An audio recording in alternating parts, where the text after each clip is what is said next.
हाय, आपके साथ मैं हूं Surabhi Sharma. India TV YouTube channel subscribe करिए, बेल आइकन दबाएं।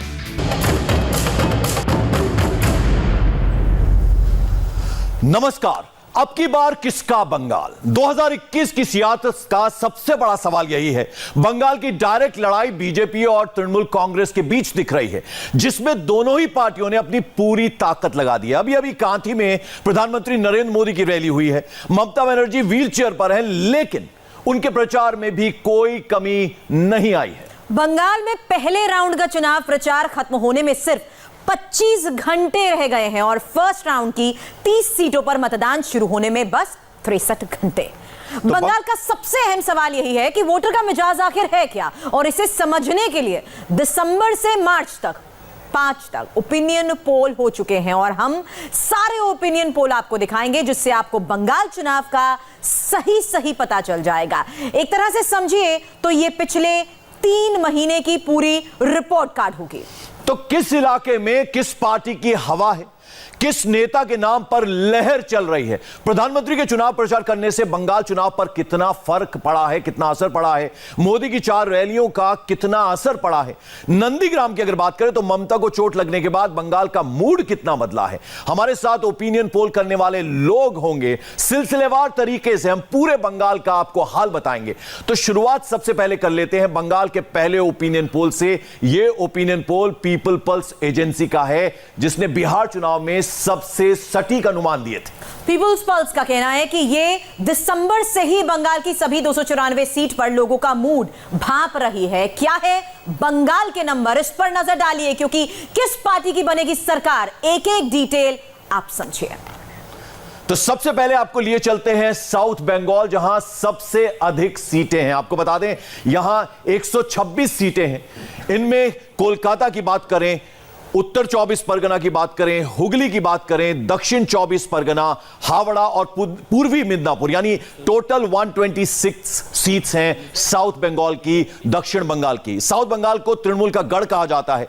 2019 की मोदी लहर में भी ममता ने यह किला बचा लिया था। तो अब सबसे बड़ा सवाल यह है कि क्या 2021 में दीदी का यह फोर्ट, यह किला महफूज है? यह सबसे बड़ी बात ऐसे में जानने वाली है। तो यह हम आपको बता रहे हैं कि पहले ओपिनियन पोल का हम नंबर देख लेते हैं, इससे पहले कि हम शुरुआत करें। 126 सीटें हैं, तो यह आप देखें कि किस तरह से जो सबसे पहला ओपिनियन पोल है, पहले उस पर जरा हम नजर डाल लेते हैं।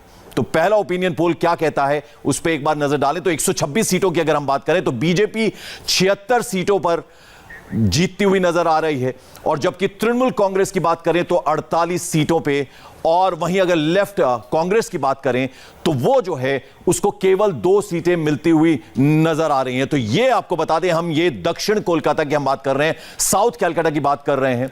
तो आप देखिए बीजेपी को 76 सीटें मिलती हुई नजर आ रही हैं 126 में से, और वहीं तृणमूल कांग्रेस की बात करें तो नंबर 2 की पोजीशन पर यहां वो नजर आ रही है, यानी 48 सीटें उनसे मिलती हुई नजर आ रही हैं।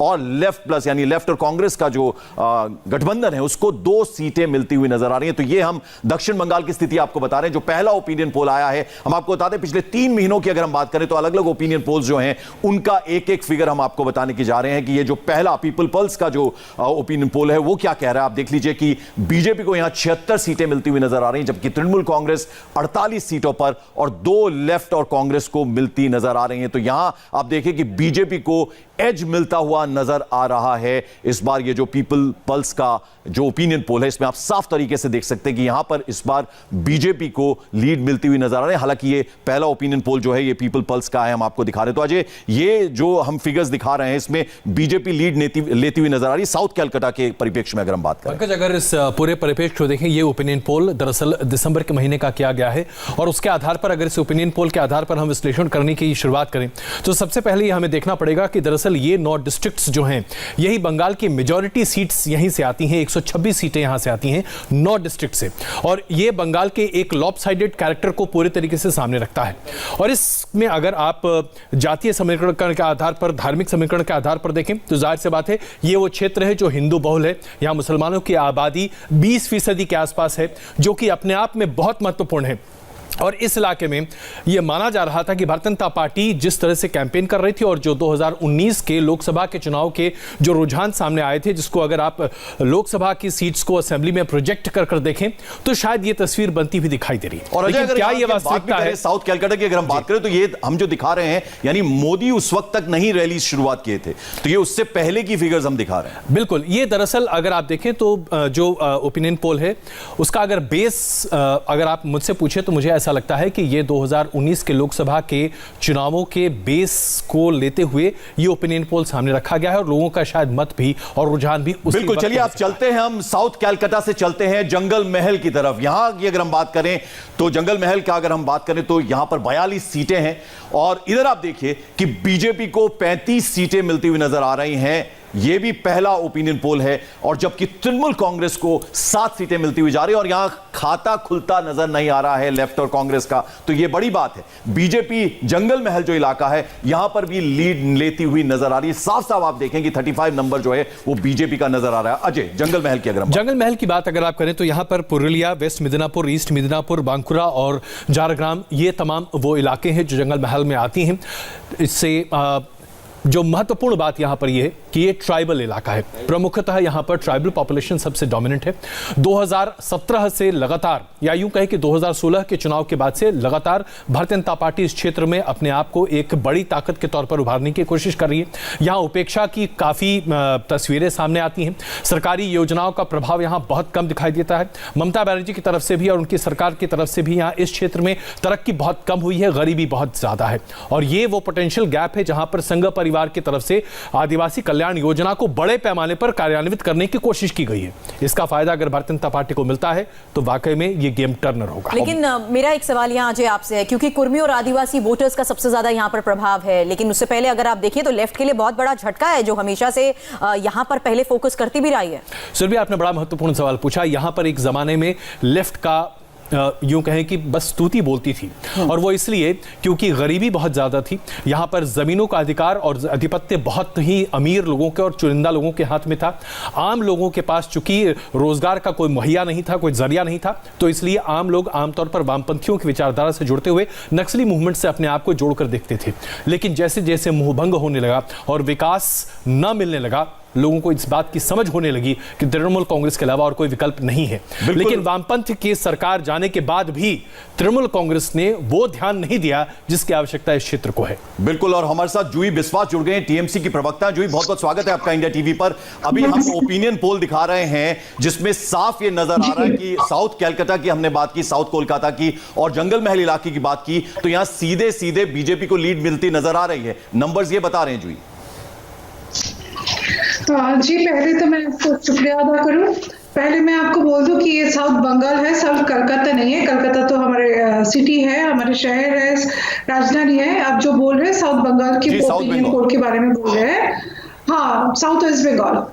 तो साउथ बंगाल के बारे में जब आप बोल रहे हैं तो यहाँ पर जो आप बोल रहे हैं कि पुरुलिया, बांकुड़ा और मिदनापुर की जो सीट के और झारग्राम के जो सीट के बारे में आप बोल रहे हैं, देखिए पहले बात तो हम बोलेंगे कि ओपिनियन पोल किस आधार में आप लोग बनाया है, कैसे इसमें कितना सच्चाई है, कितना ये एक बहुत बड़ा हिट होते जा रहा है या तो पूरा मिस गेम होते जा रहा है। ओपिनियन पोल के साथ ग्राउंड के कोई ग्राउंड का जो रियलिटी है उनका उसका मिलता जुलता नजर नहीं आता है। जूही जी, तो मैं क्षमा चाहता हूं, मैं आपको बीच में रोक रहा हूं, थोड़ा सा संशोधित करना चाहूंगा। पंकज, जिस ओपिनियन पोल का जिक्र कर रहे हैं ये ओपिनियन पोल पीपल्स पल्स के द्वारा किया गया है। ये ओपिनियन पोल दिसंबर के महीने का ओपिनियन पोल है। हम सिलसिलेवार तरीके से तमाम ओपिनियन पोल आपके सामने प्रस्तुत कर रहे हैं। इस ओपिनियन पोल के आधार पर यह कहा जा रहा है कि साउथ बंगाल और उसके साथ साथ जंगल महल इलाके में तृणमूल कांग्रेस को धक्का लग सकता है। Please continue. जी, साउथ बंगाल में आपका जो ओपिनियन पोल का जो रिपोर्ट यहाँ पर आ रहे हैं, हम अब दिसंबर जो लास्ट ईयर का बोल रहे हैं, लेकिन अब अगर ये 2019 के आधार पे, लोकसभा के आधार पे आपने ये किया है, तो हम बोलेंगे लोकसभा के बाद भी बहुत सारा चेंजेस हुआ है बंगाल में। लोकसभा के जब वोट देते हैं लोग, जब जनता वोट देने जाते हैं तो देखने वहाँ पर देखते कुछ और है। जब ये मुद्दा स्टेट का होता है तो स्टेट के मुद्दे पे इलेक्शन होते हैं। जब लोकसभा हुआ था तो लोकसभा में देखा था कि कौन प्रधानमंत्री बन सकते हैं, कौन हमारे देश में चला सकते हैं, तो लोगों का राय कुछ अलग होता है। लेकिन जब बंगाल के चुनाव के बारे में ये लोग वही जनता, वही पब्लिक जब वोट डालने जाएंगे तो देखेंगे कि हमारे राज्य के मुद्दा क्या है, यहाँ पर कौन प्रधानमंत्री है। तृणमूल कांग्रेस से ममता बनर्जी मुख्यमंत्री बनेंगे ये सबको पता है, लेकिन बीजेपी का फेस कौन है मुख्यमंत्री का आज तक किसी को पता नहीं चला है। 6-7 कैंडिडेट के बारे में ये लोग बोल रहे हैं जो मुख्यमंत्री बन सकते हैं, लेकिन एक भी फेस जूही जी, इसमें कोई शक नहीं है कि आप जो मुद्दा उठा रही हैं वो अपने आप में मायने रखता है, लेकिन जरा ये समझाइए हमारे दर्शकों को कि जूही जी, मैं क्षमा चाहता हूं, मैं बीच में आपके सामने एक सवाल रखना चाहता हूं। बीजेपी की तरफ से साफ नहीं हुआ है अभी। जूही जी, इन लोगों का कैंडिडेट का लिस्ट भी सामने नहीं आया है। 294 जो कैंडिडेट का लिस्ट बीजेपी आज तक बंगाल में निकल जूही नहीं जी, पा रहा है। अगर मैं आपसे एक सवाल पूछना चाहूंगा, जूही जी प्लीज, करने के लिए तो जूही जी, मुख्यमंत्री कौन बनेगा, कौन से इश्यूज में लड़ाई होंगे, वो सारे मुझे लगता है जूही जी आप शायद आप हमारी आवाज नहीं सुन पा रहे। एक और मेहमान का परिचय करवा दूं। जूही, आपको जरा यहां रोकना चाहेंगे। बप्पा चटर्जी हमारे साथ बीजेपी प्रवक्ता भी जुड़ गए हैं। बप्पा, हम अभी दिखा रहे हैं ओपिनियन पोल जो पीपल्स पल्स का है, दिसंबर का ये नंबर्स हैं जो हम बता रहे हैं, जिसमें लीड मिलती हुई नजर आ रही है बीजेपी को साफ साफ, और जंगल महल इलाके के भी हमने नंबर्स दिखाए, उसमें भी बीजेपी को लीड मिल रही है। हालांकि तब तक प्रधानमंत्री की एंट्री नहीं हुई थी, रैलीज उनकी शुरुआत नहीं हुई थी। दिसंबर के नंबर हैं, क्या कहना चाहेंगे, इसके पीछे क्या कारण? एकदम कारण यही है कि तृणमूल सरकार की जो अत्याचार है, महिलाओं पे जो अत्याचार है, प्लस जंगल महल क्षेत्र में जो डेवलपमेंट ओरिएंटेड बात थी, जो उन्होंने वायदा किया था, वो एक भी पूरा नहीं किया। जंगल महल का पानी का अवस्था, बेकारी समस्या, वहां पर देखिए आज भी एसएससी के जो एग्जाम पास किए हुए लड़के हैं उन लोगों को नौकरी नहीं मिल रहे हैं। टेट के एग्जाम में घोटाला, एक के बाद एक ऐसा कांड जो बंगाल को शर्मसार करता है। और जंगल महल शुरू से, आजादी के शुरुआत से अभी तक जंगल महल वंचित है। और ये सबसे दुखद विषय है हम लोगों के लिए कि बार बार सरकारें आती है, परिवर्तन होते हैं, वादे होते हैं। और इस बार भी देखिए दीदी ने अपना जो प्रस्ताव रखा है वो भी वादों का बप्पा चटर्जी जी, आपने जंगल महल की बात की, तो जरा हम आपसे समझना चाहते हैं कि केंद्रीय योजनाओं का लाभ तो कम से कम लोगों को मिलना चाहिए, वो क्यों नहीं मिल पा रहा? उसके साथ साथ जो प्रधानमंत्री की तमाम योजनाएं हैं उनका फायदा क्यों नहीं मिल पा रहा? क्या ये सब कुछ राज्य सरकार के हाथ में है? केंद्रीय योजनाओं का क्या हाल है? बंगाल में कृषकों के लिए जो सालाना 6,000 यानी 18,000 रुपया बंगाल का ड्यू पड़ा हुआ है, बंगाल की माननीय मुख्यमंत्री से बार बार मांगा गया कि आप किसानों का लिस्ट दीजिए, वो देने को तैयार नहीं है। लास्ट में उन्होंने राजी हुआ कि ठीक है देंगे, लेकिन फिर भी पूरा कोई लिस्ट दे नहीं पाई है। ठीक एक ही तरह घर बनाने, प्रधानमंत्री आवास योजना का बात कीजिए, आवास योजना का घर बन रहा है लेकिन वहां नाम चेंज कर दिए करके वहां पर ही कटमनी खाया जा रहा है। आवास योजना का घर पे बप्पा जी, मैं क्षमा चाहता हूं, ये बात भारतीय जनता पार्टी के प्रवक्ताओं द्वारा बार बार प्रचारित की जाती है, लेकिन मैं ये जानना चाहता हूं, एक अकाउंटिंग सिस्टम है, ये एक फेडरल स्ट्रक्चर है हमारे देश में। केंद्र सरकार अपनी योजनाओं के कार्यान्वित नहीं किए जाने पर राज्य सरकार को फटकार लगा सकती है। राज्यपाल के द्वारा तमाम तरह के आदेश पारित किए जा सकते हैं। आज तक ऐसा क्यों नहीं हुआ? सिर्फ चुनाव में ये मुद्दा क्यों उठाया जा रहा है? पश्चिम बंगाल में राज्य सरकार को बार बार केंद्र सरकार, राज्यपाल बार बार उतरे हैं रास्ते पे, अपने आवाज रखे हैं, बार बार मीडिया के सम्मुख हुए हैं। उन्होंने हर एक इशू पे, बंगाल में ना तो कानूनी व्यवस्था है, ना ही गणतंत्र है, और ना ही कोई केंद्र की सुविधा को इंप्लीमेंट करने दिया जाता है। आप लोग खुद दिखाए हैं, मुझे याद है कि प्रधानमंत्री ग्राम सड़क योजना का नाम को किस तरह से मिटाकर वहां बांग्ला ग्राम सड़क योजना कर दिया गया। अर्थात बंगाल में जो पूरा स्ट्रक्चर है वो पूरी तरह से माननीय दीदी का ये सोच बैठ गया है कि ये बंगाल अलग देश है। जूही जी आपका जवाब देना चाहती हैं सुरभि? अच्छा, एक छोटे से ब्रेक के लिए हमें यहाँ पर रुकना है। ये बहस इस तरह से जारी रहेगी क्योंकि तमाम ऐसे मुद्दे हैं जिस पर चर्चा होनी जरूरी है, लेकिन जरूरी है लोगों की राय जानना भी। इसलिए पहले ओपिनियन पोल में हमने अभी 2 इलाकों के ही आंकड़े दिखाए हैं, अभी 126 सीटों की डिटेल्स आनी बाकी है। इस बारे में और डिटेल इस ब्रेक के बाद।